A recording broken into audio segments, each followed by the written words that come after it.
Merci, monsieur le maire. Je souhaite intervenir sur cette DAC 366 et le flot d'associations qui nous est proposé à subventionner, mais plus particulièrement l'association Les Amis et Amies de la commune de Paris 1871 pour un montant de 12 000 euros. Sur le site internet de cette association figure une analyse très contestable de l'édification du Sacré-Cœur. Je passe, mais je vais quand même vous le dire, sur la coprésidence de cette association, notamment par d'anciens membres de la direction du Parti communiste français. Et non seulement cette association glorifie les événements les plus violents de la commune, mais elle se livre également à une guerre ouverte des mémoires. Je pense en particulier à sa pétition en ligne contre l'inscription, dossier déjà ancien, mais nous y reviendrons, au monument historique de la basilique du Sacré-Cœur. Sur la base d'arguments lacunaires et contestables, les amis de la commune ont appelé à refuser cette mesure de protection pourtant essentielle. En réalité, l'histoire voudrait plutôt que l'on s'étonne d'un classement aussi tardif. Certes, cet acharnement contre un édifice ne devrait pas nous surprendre. La commune n'a pas été l'amie des monuments à Paris, à commencer par l'Hôtel de Ville, dont l'incendie a ravagé toutes les archives. Et je citerai également le Palais des Tuileries au Conseil d'État, en passant par le Palais de la Légion d'honneur, pour ne citer que quelques-uns. Les incendies de la commune ont détruit des pans entiers de la capitale. Mais il ne s'agit là que d'une zone d'ombre de la commune.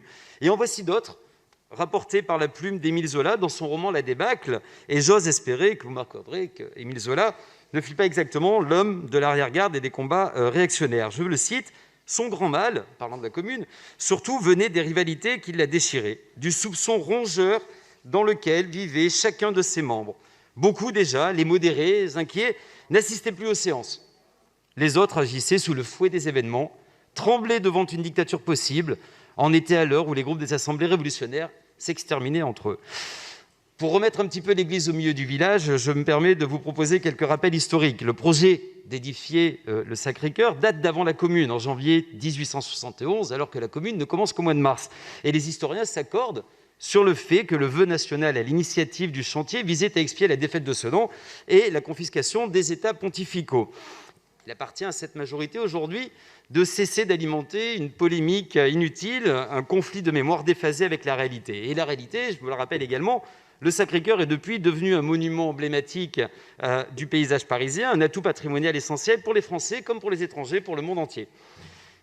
Il est le deuxième lieu le plus visité de la capitale, après la cathédrale de Notre-Dame, et donc aujourd'hui le plus visité depuis le dramatique incendie que nous avons connu. C'était plus de 11 millions de personnes en 2019. Et ce classement très tardif, comme je vous l'expliquais déjà, alors qu'il s'agit d'une mesure essentielle pour assurer une meilleure protection du monument dans son ensemble. Enfin, il s'agit avant tout d'une reconnaissance sur le plan architectural et patrimonial et d'un intérêt public du point de vue de l'histoire et de l'art. Mais en 2020, mes chers collègues, personne ne vous a entendu contester l'inscription de cet édifice au titre des monuments historiques. Aujourd'hui, vous vous saisissez de manière opportuniste du classement de cet édifice majeur aux yeux du monde et de Paris. Les contributions financières offertes comme la protection patrimoniale sont au cœur du sujet et non le dévoiement de la lecture historique que vous proposez. Et considérant les finances de la ville de Paris, vous seriez bien en mal de leçons pour ne pas laisser un tel monument en péril. Et j'en tiens pour preuve le vœu des écologistes présenté en conseil d'arrondissement le 20 janvier dernier et depuis lors retiré. Alors que vous souhaitiez privilégier la concorde, vous n'annonniez qu'une suite de contre-vérités historiques visant à traduire une unité de façade en 2021. Unité bien en peine depuis le début de cette mandature, car il existe un biais. Et il en existe même plusieurs, il en existe autant que les différents combats menés par les communards de Paris. À titre d'illustration et pour bien marquer vos perpétuels désaccords, je me dois de vous rappeler que la ville de Paris a émis un avis favorable à travers Karine Taïeb, adjointe, pour l'inscription de l'édifice au titre des monuments historiques. Alors, mais quels sont vos objectifs sourds ? Comment ne pas y voir une manière de souder l'exécutif et cette majorité labile autour d'Anne Hidalgo et de son projet présidentiel par un parti pris mémoriel ? Mais nous ne sommes pas dupes. Et nous savons déjà que ce projet présidentiel, dont on ne connaît rien, à part le délaissement du fauteuil de maire, ce projet rassemblera certainement moins de personnes que le nombre de Français, 10 millions, qui ont participé à la souscription nationale pour l'édification de la basilique du Sacré-Cœur. Et nous ne sommes pas dupes non plus à constater que votre majorité est bien moins solide que la pierre de Château-Chalon, dont est fait le Sacré-Cœur. Et pire encore, vos règlements de compte à travers les réseaux sociaux, la presse, vos débats ici, ne laveront pas cette majorité comme la pierre des carrières de Soupe-sur-Lion se régénère, pierre avec laquelle est bâti le Sacré-Cœur.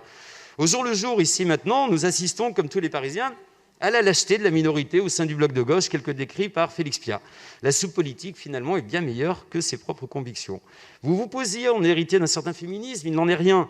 Je vais être obligé de faire beaucoup plus court, monsieur le maire, je m'en excuse, mais en parlant de vous, monsieur Bloch, en votre temps de parlementaire, vous utilisiez le même subterfuge sous une majorité de gauche essoufflée et en perte de vitesse. Et la bataille de la reconnaissance des communards était votre fait. Même bataille pour laquelle l'association que vous proposez de subventionner rapporte seulement les discours de personnes de gauche lors des débats parlementaires de 2016. Mais quelle concorde, quel sens du contradictoire vous nous offrez. Vos envies de dictature, plus que de concorde, sont autant de souvenirs qui ne masqueront pas les faux-semblants d'un discours unitaire hier comme aujourd'hui.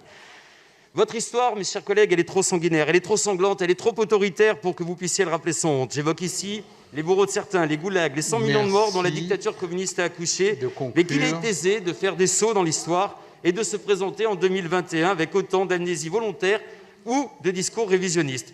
Monsieur le maire, j'en conclus très brièvement. Merci de conclure. J'en conclus très bien, merci. Tout est bon, et vous faites feu de tout bois, même avec l'histoire. Nous sommes favorables à la commémoration, non à la célébration et encore moins au révisionnisme. Mais je reprends à mon compte finalement le terme de concorde d'un collègue communiste du 18e. Nous ne voulons pas opposer l'histoire. Et faisons nôtre la stature de Ly-Rossel, plus tempérée et désemparée en ces temps de commune, plus juste et sincère. Il pourrait nous réélire. Je vous demande donc, monsieur le maire, un vote dissocié sur l'article 19 de cette délibération, contre lequel nous voterons, et nous voterons l'ensemble des autres articles de cette délibération. Merci.